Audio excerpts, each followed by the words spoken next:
Hello everyone, this is Dilip Singh. आज अपन unit number third business economics के most important questions plus conceptual questions और उसी के साथ साथ में प्रीवियस ईयर क्वेश्चंस में प्रीवियस ईयर क्वेश्चन के यहाँ से कहाँ से क्वेश्चंस आए थे, किन किन टॉपिक से क्वेश्चन आए थे, उन सबको देखते हुए अपन एक ही वीडियो के अंदर यानी कि यूनिट नंबर थर्ड के कौन कौन से कंसेप्ट है, जहाँ से आपको एक रोड मैप मिल जाएगा कि यार ये टॉपिक्स है जो हर बार यहाँ से क्वेश्चंस आते हैं। तो कहीं ना कहीं जो आने वाला जो बिजनेस इकोनॉमिक्स का जो आपका पेपर है बीकॉम फर्स्ट ईयर के अंदर फर्स्ट सेमेस्टर का, वहां पर आपको कहीं कहीं बेनिफिट मिलेगा हमारे इस स्पेसिफिक वीडियो से। चलेगा, बिना किसी टाइम को वेस्ट किए हम स्टार्ट करते हैं unit number third. Unit number third mostly जो बेस्ड है वो कहीं के प्रोडक्शन फंक्शंस के ऊपर बेस्ड है, कॉस्टिंग का कंसेप्ट है, इनके ऊपर बेस्ड है। तो फर्स्ट क्वेश्चन जो आपको स्क्रीन पर दिख रहा है, sir explain the production function. Production function क्या होता है, इस क्वेश्चन को एक्सप्लेन करना। और यही क्वेश्चन सामने देख लीजिएगा बोर्ड पर, स्क्रीन पर आपको दिख रहा है कि क्वेश्चन ये 2022 और 2023 में क्वेश्चन ये आया हुआ है, यानी कि कह सकते हैं कि प्रोडक्शन फंक्शन अपने को अच्छी तरीके से पढ़ के जाना है। तो पढ़ते हैं, production function is a mathematical and economic relationship that show how different inputs are used to produce output। ठीक है, कहीं ना कहीं जो प्रोडक्शन फंक्शन है ये क्या शो करता है, ये कहीं के एक मैथमेटिकल प्लस इकोनॉमिक दोनों का कॉम्बिनेशन है, जो बताता है कि कहीं के जो हमारे पास में इनपुट्स हैं, क्या है सर, जो इनपुट्स हैं, जो रॉ मटेरियल है, उन रॉ मटेरियल का किस टाइप से यूज करना है जिसकी वजह से हम आउटपुट जनरेट कर पाए, अच्छा आउटपुट जनरेट कर पाए। ठीक है, तो हमारे पास में एक सिंपल डेफिनेशन बता रखी है।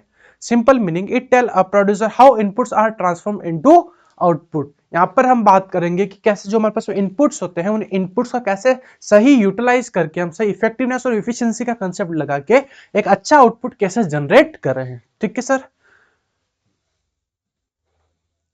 फिर जो हमारे पास में जो फैक्टर ऑफ प्रोडक्शन होते हैं, कौन कौन से होते हैं बेटा, फैक्टर ऑफ प्रोडक्शन कौन कौन से होते हैं, तो ध्यान रखना बेटा, फैक्टर ऑफ प्रोडक्शन होते हैं लैंड, लेबर, कैपिटल और एंटरप्रेन्योर। ठीक है, लैंड, लेबर, कैपिटल और एंटरप्रेन्योर, ये हमारे पास में क्या होते हैं, ये हमारे पास में होते हैं फैक्टर ऑफ प्रोडक्शन।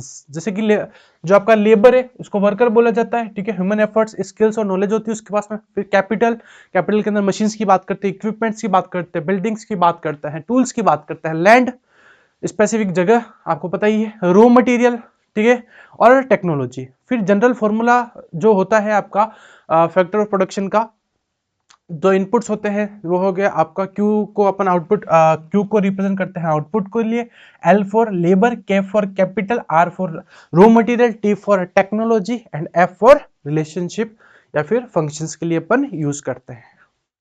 ठीक है, तो जो प्रोडक्शन फंक्शन होता है वो मेजरली दो टाइप के अंदर इसको बता रखा है, एक तो शॉर्ट रन और एक होता है लॉन्ग रन। तो ध्यान रखना, शॉर्ट रन के अंदर एक फैक्टर आपका कांस्टेंट रहेगा, बाकी हर चीज क्या होगी बेटा, वेरिएबल होगी। देखो लिख रखा है at least one input is fixed, यहां पर एक इनपुट जो होता है उसको आप कांस्टेंट कर देते हो। जैसे कि फॉर एन एग्जांपल जो है कैपिटल हो गया, मशीन हो गया, बिल्डिंग हो गया, इसको आप बिल्कुल कांस्टेंट कर दोगे। और जो उसके अलावा जितने भी इनपुट्स होते हैं उनको आप वेरिएबल रखते हो, जो आप चेंज कर सकते हो। टीपी का क्या मतलब होता है, टोटल प्रोडक्ट, एपी का मतलब average product, MP marginal product. इन सब के फॉर्मूलाज आपको पता होना चाहिए। Law of diminishing marginal returns क्या बोलता है, as more unit of variable inputs like labor are added to a fixed input like machine, mp gradually falls। ठीक है, जब आप कहीं ना कहीं जो आपके कह सकते हैं कि जो वेरिएबल इनपुट्स है उसको आप ऐड करोगे तो आपका कहीं ना कहीं जो एमपी है वो क्या होगा, गिरेगा। फिर लॉन्ग रन के अंदर क्या होता है कि जितने भी जो आपके कह सकते हैं इनपुट्स होते हैं वो क्या होते हैं बेटा, वेरिएबल होते हैं। क्या होते हैं, हर चीज को आप क्या कर सकते हो, चेंज कर सकते हो, क्योंकि यहाँ पर अपने पास एम्पल ऑफ टाइम होता है। ठीक सर, रिटर्न टू स्किल के अंदर तीन कंसेप्ट होता है, इंक्रीजिंग रिटर्न, कांस्टेंट रिटर्न और डिक्रीजिंग रिटर्न्स। ठीक है सर, ये पता होना चाहिए। फिर इसके कुछ फीचर्स बता रखे हैं या फिर कैरेक्टरिस्टिक्स भी बोल सकते हैं, ये नॉर्मल अपने को रीड करना है। मेन अपने को जो पढ़ना है वो ये पढ़ना है कि कहीं ना कहीं आपका प्रोडक्शन फंक्शन क्या होता है और जो इनपुट्स क्या होते हैं, लैंड, लेबर, कैपिटल, एंटरप्रेन्योर, जो प्रोडक्शन फंक्शंस होते हैं वो उनको अपने को अच्छे से पढ़ना। ये सब हिंदी मीडियम के लिए बता रखा है बेटा।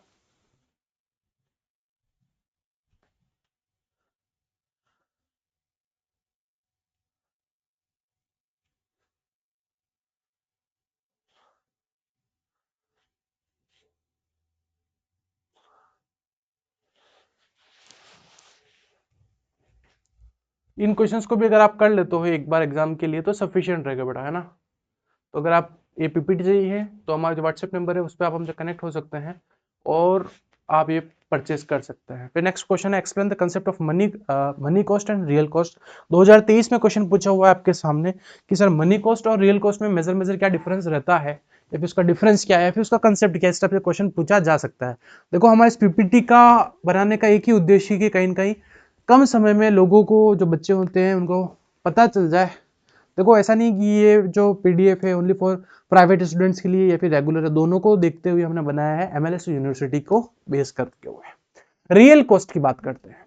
Real cost refer to the actual sacrifice made by society in producing a good. It includes pain, efforts, time, energy used in production.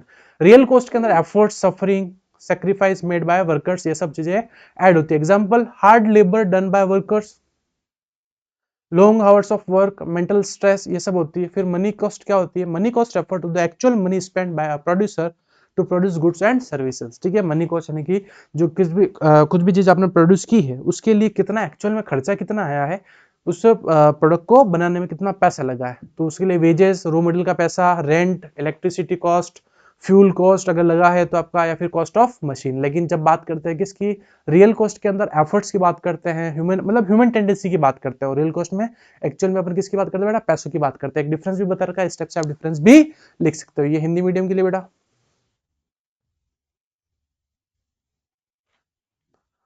ये हिंदी मीडियम बेटा। नेक्स्ट क्वेश्चन 2013 में आए हुए हैं। ज्यादा प्रीवियस ईयर क्वेश्चन नहीं भी पढ़ो तो भी चलेगा, लेकिन 20 के ऊपर वाले क्वेश्चन को अपने को अच्छे से प्रैक्टिस करनी है। और कोई भी दिक्कत हो तो आप हमसे फ्री ऑफ कॉस्ट पूछ सकते हो, उसका आपसे कोई भी चार्ज नहीं लिया जाएगा। लेकिन आपको हार्ड कॉपी चाहिए तो आप हमसे कनेक्ट हो सकते हैं, चलेगा। Next question, what are, hello hello hello hello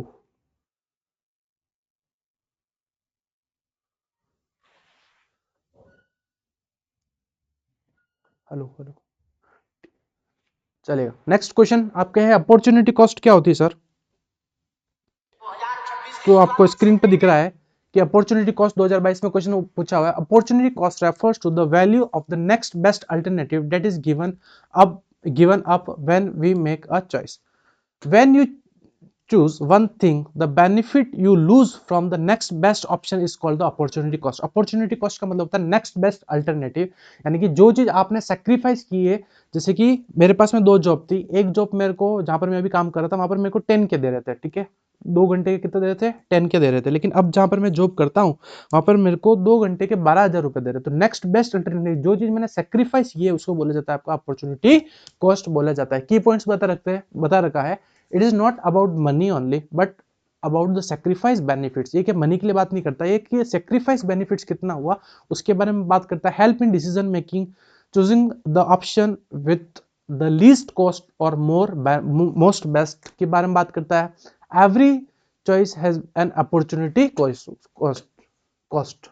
example बता रखा है, you choose to study for 1 year instead of working, income could be have earn is called एक आपका अपॉर्चुनिटी कॉस्ट। आपने सोचा कि यार अपने को पढ़ना है, लेकिन उससे जो मिलने वाला मतलब उसके साथ में आप क्या कर रहे हो, कहीं कहीं वर्क भी कर रहे हो, तो वहां से जो पैसा मिल रहा है वो क्या हो गया? आपका अपॉर्चुनिटी कॉस्ट हो गया। ये हिंदी मीडियम।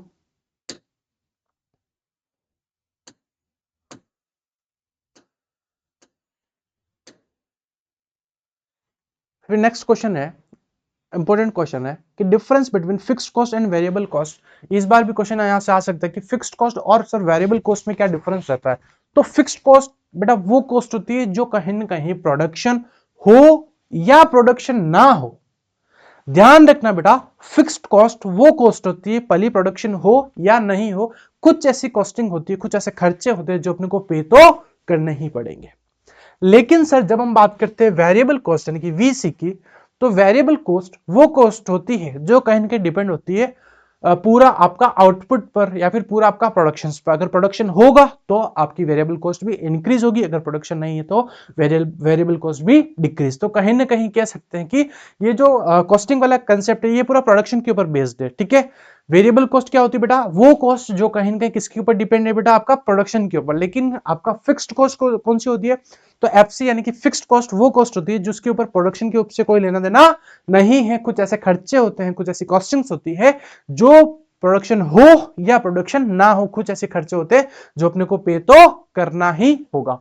तो एक डिफरेंस के हिसाब से बता रखा है, आपको मीनिंग बता रखा है, एग्जांपल बता रखे, तो मीनिंग में आपको रीड करके बता देता हूं। Cost that does not change with the level of production, ऐसा कॉस्ट जो प्रोडक्शन के हिसाब से चेंज नहीं हो रहा है, ठीक है। जैसे कि भाई रेंट है, क्या है, रेंट। अब आप वहां पर प्रोडक्शन करो या नहीं करो, आपने लीज पे ले रखा है, फिर रेंट पे ले रखा है, आपको जो स्पेसिफिक मंथ के अंदर या फिर 6 मंथ के अंदर, फिर 1 साल के अंदर जो भी आपका कॉन्ट्रैक्ट हुआ है, वो पैसा देना है, वो तो देना ही है, ठीक है। आप प्रोडक्शन करो तो भी देना है, नहीं करो तो भी देना है, तो उसको बोला जाता है आपका फिक्स्ड कॉस्ट। फिर बात करते हैं variable cost, cost that change with production increase as output increases, ठीक है।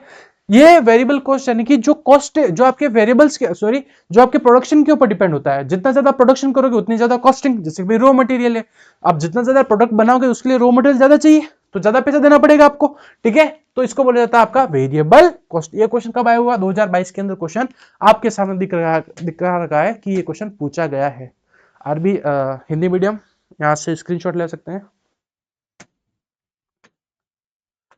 फिर नेक्स्ट क्वेश्चन है 2018 में आया हुआ है, what do you mean by economics of scale. Economic of scale क्या होता है, तो when a firm increase its production the average cost of producing each unit decreases. भाई सीधी सी बात है, इकोनॉमिक ऑफ स्केल बोलता है, देखो जब आप कम प्रोडक्ट बनाओगे तो कहीं ना कहीं पर यूनिट जो कॉस्टिंग होगी वो बढ़ेगी, लेकिन जब आप प्रोडक्शन ज्यादा करोगे, जब आप प्रोडक्शन ज्यादा करोगे तो पर यूनिट कॉस्टिंग क्या आएगी, कम आएगी। इसी को क्या बोला गया, इकोनॉमी ऑफ स्केल बता रखा है कि when a firm increases its production, जब एक फर्म अपना प्रोडक्शन क्या करती है, बढ़ाती है, ज्यादा करती है, इंक्रीज करती है, द एवरेज कॉस्ट यानी पर प्रोडक्ट जो कॉस्ट होती है वो धीरे धीरे कम हो जाएगी। सिंपल वर्ड्स, प्रोड्यूसिंग मोर unit cost per unit become cheaper. जब आप ज्यादा यूनिट्स का मैन्युफैक्चर करोगे तो पर प्रोडक्ट कॉस्ट आपकी क्या हो जाएगी बेटा, कम हो जाएगी, ठीक है।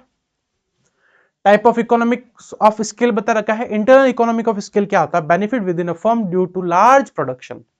कहीं ना कहीं आप लोग जब इंटरनल इकोनॉमिक ऑफ स्केल का मतलब होता है कि benefit within a firm due to large production, जब प्रोडक्शन ज्यादा करोगे तो कहीं बेनिफिट आपको ही मिलेगा। Example technical, managerial, financial, marketing economics, यहां पर कहीं आपको बेनिफिट मिल सकता है। External economic of scale benefit at the industrial level affecting all firms, ठीक है।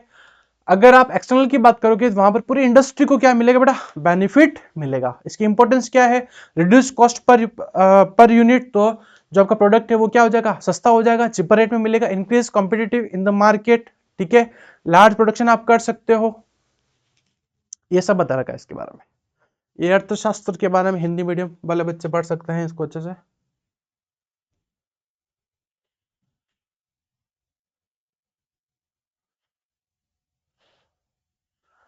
नेक्स्ट क्वेश्चन जो आपको बेटा स्क्रीन पर दिख रहा है, right the assumptions of production process. Production process के क्या क्या अजम्पशंस है उसके बारे में बताना है।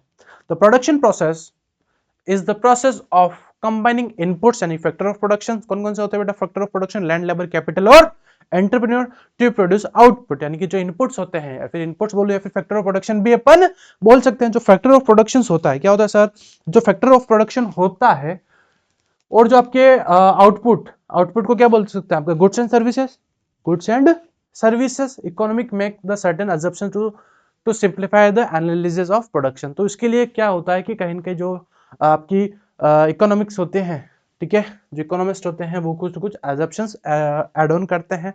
The production process is usually assume only to inputs, ठीक है। मोस्टली जो प्रोडक्शन प्रोसेस को आप करते हो तो उसके अंदर दो इनपुट्स को लिया जाता है, लेबर और capital. To simplify analysis using the tools use isoquants, ठीक है। फिक्स टेक्नोलॉजी फिक्स होती है, ये बता रखा है नॉर्मल।